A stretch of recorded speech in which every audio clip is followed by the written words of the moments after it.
Assalamualaikum warahmatullahi wabarakatuh. Saya Devi Arisa, NPM 1821120043, jurusan Bahasa dan Sastra Indonesia, Fakultas FKIP. Di sini saya melakukan program kerja saya yang ketiga, yaitu etika batuk dan bersin yang baik dan benar. Ini sangat penting karena mencegah penularan mata rantai COVID-19. Kebiasaan banyak orang saat batuk dan bersin hanya menggunakan tangan untuk menutup hidung. Hal tersebut baik, tapi belum tentu benar, karena kuman dapat berpindah dari tangan saat kita bersentuhan atau bersalaman.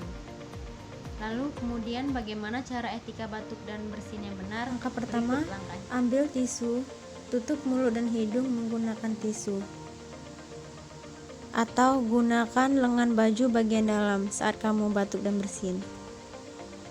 Kedua, pastikan tisu yang digunakan dibuang ke dalam tong sampah. Ketiga, cuci tangan menggunakan sabun atau pembersih tangan berbasis alkohol. Keempat, pastikan saat batuk dan flu, gunakan masker agar orang lain tidak tertular. Sangat simpel dan mudah kan? Mari sekarang kita melakukan etika batuk dan bersin yang baik dan benar. Wassalamualaikum warahmatullahi wabarakatuh.